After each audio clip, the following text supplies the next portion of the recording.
So today I felt like it was good for me to talk about what happens when you're dealing with a man who has some emotional insecurity, emotional immaturity, and sometimes it might seem like that they're irritated because of something that you've done, but it's not always about you. So I'm Cancer the Untamed Oracle if you do not know. And I'm just going to share some information with you that I wish somebody would have told me. But sometimes it could be something small that hurt your feelings and you can bring it up to them. And maybe you've been swallowing it for a week, right? And you kind of don't want to start a fight. You don't want to make an issue. So instead of hearing you, he sometimes can do things that make you regret that you spoke your mind. Suddenly, you're not talking about what he did anymore. You're now defending yourself against the version of you he just invented to avoid feeling like the bad guy. This isn't a communication problem, okay? This is emotional immaturity. And it is not your job to teach a grown man how to feel his feelings. So here are 3 ways that this shows up and why you do not have to keep feeling like you are responsible for this. You are guilty. You have to fix it and absorb it because it's the worst thing you can do for a man. Number 1, defensiveness and blame shift. When you said that thing at dinner and I felt embarrassed, right? This is you. And he says, oh, so now I'm the bad guy. You always complaining about something. Nothing I ever do is ever good enough. Now, I want you to notice what just happened. The issue that you brought up completely disappeared. And suddenly the conversation is now about your behavior, your complaints, and your failure to appreciate him. This isn't a man that's defending himself. This is a man who doesn't have the tools to hold his own discomfort. So your hurt feels like an accusation, and because he can't sit with being imperfect, he hands the shame back over to you. Now, this is what's actually happening. Admitting fault feels like weakness. So he deflects not because he doesn't understand, but because his identity cannot survive being wrong. He'd rather protect his ego than protect your heart. And it's not personal. This is wounding. So he says things like, you just be making a big deal out of nothing. You're just too sensitive. But actually, he was being insensitive. So, it's like you're not trying to hurt him, right? But he turns your pain into proof that you are the problem so that he can walk away and feel like the victim. Because feeling like a victim is more comfortable than feeling like the villain, right? So then you stop bringing things up. You start swallowing your truth. You start believing that maybe you are just being too much. Maybe you're doing too much. Maybe it's you, right? And so it's not. This is just some of the things that come up. The second sign is like withdrawal and emotional shutdown. So you might say something like, can we talk about what happened yesterday? And he says nothing. And his face goes blank. Or he walked to another room. Or he stared at his phone like you're not even standing there. In that moment, you don't know how to take it. And this isn't calmness. This is his nervous system being flooded. He doesn't know how to stay present with conflict. So his body leaves the room before he does. His amygdala, fear, right, is firing off. Prefrontal cortex, gone. He lacks the emotional vocabulary and skills to process intense feelings. So avoidance in this moment feels safer than the terrifying vulnerability of actually having to feel something. So he disappears, if not physically, emotionally. And that feels like silent treatment. That's like walking away in the middle of a conversation, refusing to discuss things that are difficult, saying things like, I'm not doing this with you right now, not giving you the space to express yourself. It's just an inability for him to hold the emotional frequency that you're asking him for. So he goes into freeze response. Again, I explained about what happened with his amygdala. He sees you now as a threat and he goes numb. He becomes emotionally unavailable. He might be physically present, but he's not emotionally present. Now, what is it costing you? Well, this might make you chase or beg, or it might make you try to perform to make him come back and talk to you. But you're not the one driving him away. But you might start to believe that wanting connection is impossible and it's a problem just never going to be fixed. The third sign, anger and emotional reactivity. So you say, I felt hurt when you didn't show up for me. And he explodes. Voice rises. He gets sarcastic, passive aggressive. Suddenly you're in a fight that you never even asked for. And he's saying things that hurt. What's actually happening underneath this is that he's not angry about what you said. He's angry because he feels vulnerable. And for a lot of men, anger is the only emotion that feels acceptable. So sadness turns into irritation. Fear turns into aggression. Insecurity turned into intimidation. He doesn't know how to say, I feel ashamed, or I'm scared that you will leave me, or I don't know how to be with you with your needs. This is like a default thing. So anger is seen as strength. It's seen as control. It's seen as a way to keep you afraid to rock the boat so that you don't bring emotional, intense conversations up. And he uses this to avoid real conversations. Now, sarcasm and insults, they become like a shield that he uses because he can't admit that he hurt you. Now, what does it cost you? Well, a lot of times as women, we'll start walking on eggshells. We'll edit ourselves. We may avoid talking to him. And our nervous system learns that truth will lead to his rage. And you start to silence yourself. You start to not speak your mind. Okay? This is what I need you to understand. All three of these responses, defensiveness, withdrawal, anger, rage, reactivity, is not about you. It's about a man who never got the tools to feel, to be able to be safe, to know the language of safety. Emotionally immature responses almost always come from unhealed wounds. The boy who got shamed for crying was told to suck it up. The teenager that learned that vulnerability meant weakness and you never show anybody your vulnerability. The man who was taught that anger is the only acceptable emotion. Don't be sad. Don't show sadness because that means you weak, right? The one who had a father maybe that never apologized, and so he learned to swallow his feelings, or mother, and he just learned to suck it up. And sometimes we'll blame ourselves, right? You may have blamed yourself, and you might just start holding all this energy inside of yourself. Now, you can have compassion for him being wounded. You can understand why he's like this. You can even still love him, but you do not have to allow his unhealed wounds to become your nervous system's prison. And this has happened to many women for many generations. And we're one of the first generations who are healing this. You are becoming a woman who can see this for what it is. Not because you have to be like, I'm done, relationship over. Because most men that I have been with are dealing with this on some level. But if you swallow your truth to keep the peace, that causes autoimmune diseases. That causes reproductive diseases.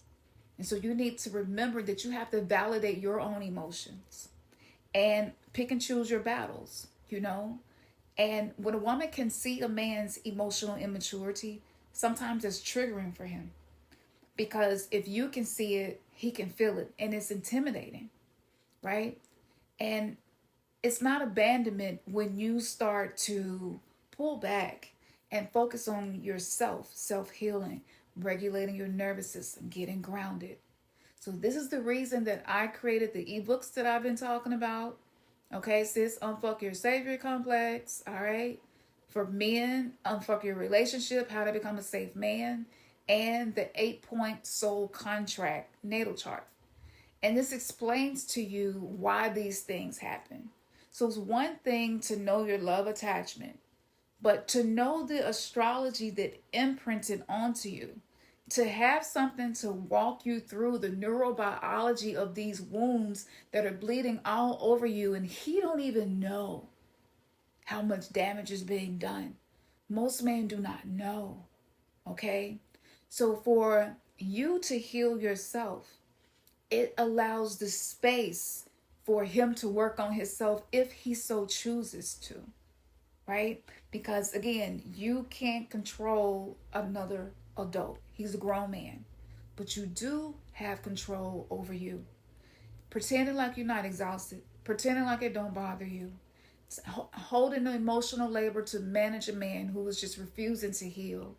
These things are things that we are not talking about, but it's happening. We feel it. We've experienced it. Whether you are in it now, have been in it before, are on the other side of it. Your spouse could have passed away. You could be a widow now. You could be divorced. But in order for you to choose differently, you must know these things about yourself. You must know why you are here with this soul contract. You are not crazy. You are not too sensitive, sis. And you are not asking for too much. You're asking a man that has unhealed wounds to meet you in a place that he's never been taught to go. And while you can wait for him to heal, you don't have to stay small while you are waiting. So the map is going to be in the description. The coven door is open. And the woman that you are becoming, she's already here. Now, I have shared so much about me and so many things that I went through to learn these things. And for a really long time, I did not see these signs as being a wound that a man had not healed. I thought it was something that I was doing wrong. So I continued to edit myself. On the positive side, what it did do was activated my desire to learn myself so fucking well that I would never repeat what I had been through.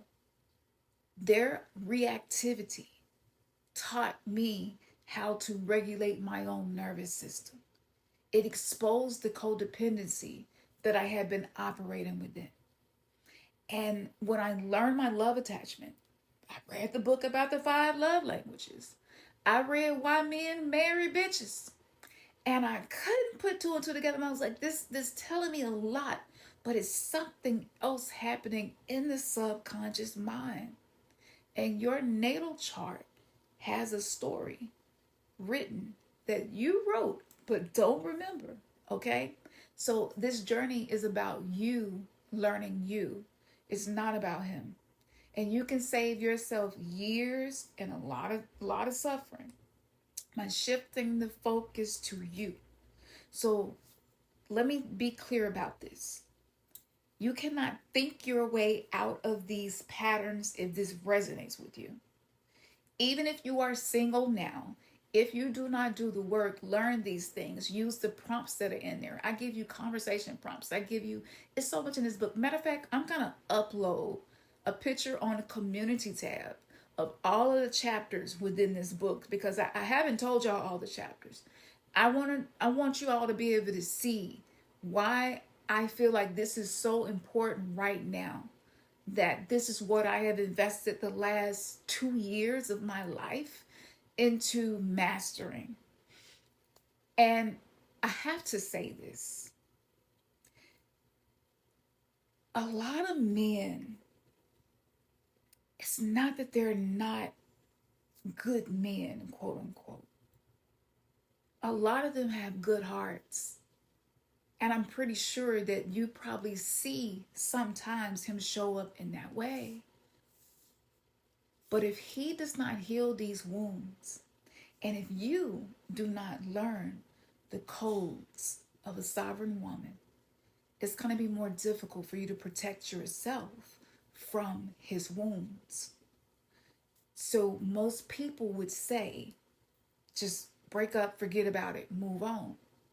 But you're just going to end up with somebody else that looks different and has the same wounds until you heal this in you. Once you heal it in you, You will not be a vibrational match for that type of activity. You will stop giving consent to participate in the things that will stress you out, that will cause you to be sick, that will cause you to burn out. You can't think straight. And as a woman who is approaching 50, let me tell you, I do not have the tolerance that I had in my 20s, in my 30s, and even in my early 40s. That tolerance is getting less and less and less. And it's not just because I'm chronologically getting older, because honey, I ain't getting older. We ain't doing that over here. But what's happening is I'm mastering myself so well that I know when to step back and focus on myself, when to detach in a sacred manner. And that is what is recreating my brain patterns. So the subconscious mind will be the one in the driver's seat. And this is why this is not something that you get and do just one time. You invest, immerse yourself in this every day. There's not a day to go by that these legs right here not up in the air with my feet and my hands in happy baby pose. And I'm rocking them hips and working them hips and working my low back and working my shoulders and working my neck, doing my lymphatic brushing, getting on my vibration plate. I do moxibustion for my meridians, acupuncture. I take herbal tinctures every single day. Why? Why do I go so deep into this work? It's because I know that the amount of focus, the amount of healing, the amount of value that I invest into myself is going to change the inner state. So baby, so that I can be on that higher way. Did you catch that? Did you catch that? Okay. So you want to change the inner state that you're driving on. Okay. So that you can get on the highway. So that your higher self, your I divinity, is what's driving and not the wounded version of you. Now maybe I could go more into why we have attracted men who have these challenges. Maybe we could go there. You know, if y'all want to go there, we can go there. Because it's a whole conversation. But learning love attachment, powerful. Learning your human design, powerful. Knowing your galactic signature, powerful. Everything that I have been teaching since I have put myself in this position to share everything that I'm learning and not gatekeep, is powerful and it's helpful. Okay? But this right here, what's in this book, I'm going to make sure by the time I post this video that you can go to the community tab on YouTube and look at the chapters in that book. It is so much. And I have so much gratitude for the fuck boys who have been in my life. I have so much gratitude for having to be a single mother for 14 years. I have so much gratitude for all of the bonus dads that I had. Because even when I was young, I was studying, I was listening, I was learning. I was not the kid who did not pay attention to what was going on. I paid attention to everything that was going on. So this is not something that developed for me when I got older. This is something that had always been a focus to me. And I'm a people watcher. I'm a listener. And I like to study psychology. I like to study Carl Jung. I like to study the connection between emotions and frequencies and organs. So I could get on here and tell y'all, you know, I've manifested this and manifested that, and everything that I ever deeply wanted, I've manifested into my life, and I have done that. Homes and cars and stuff like that, like that's nothing. That's physical manifestation. That's nothing. Anybody can do that. But to be able to manifest a version of you that you feel proud of every night when you lay your head down at night, to be able to deal with hypervigilance, constantly scanning the environment, constantly trying to figure out who do I need to be so that I can have some peace. What do I need to do to make this better? And my mind would ruminate on these things. Couldn't stop thinking about it. Now, if you happen to be Gen X, we have Pluto and Libra. Pluto is the underworld. Our relationships are nothing like the silent generation, the baby boomer generation, none of the generations before us. Our relationships are very unique because of the placement of Pluto in Libra, which is all about balance. And I know that a lot of times we see relationships on social media and the internet, and you kind of feel like it's relationship goals. And maybe some people even felt like that who know about me and my partner. But see, we've been keeping it real from the beginning. You're not going to always agree. And if you happen to be in a relationship with somebody who is meant to mirror the wounds to you that you do not have access to in your conscious mind, baby, let me tell you, them type of triggers ain't like no other triggers. And I have been in many karmic relationships with karmic partners who I had past lives with, and them ones be super toxic, but it's hard to let them go. I've been there. I overcame that. I walked away from a 10-year karmic partner who, his level of abuse, his level of narcissism was so toxic. And I really like myself now. And I liked myself then. But when I look back in hindsight, I'm like, girl, why was you putting up with that? But it was a lesson. And I came out of it on the other side with wisdom. And now I feel like the version of me that I am, I'm content. Always working to master myself. But I really like me. I don't just love me. I really fucking like me. I would marry me, even though I don't believe in marriage. That's a conversation for another time, but we'll talk about that because that's going away. That's something that was orchestrated and created by the demiurge to keep us incarnating lifetime after lifetime with the same partner in different roles and not being able to break trauma loops. I've talked about that years ago. If you're new to me and you want to hear about that, you can put that in the comments and we could talk about it and I'll break that down.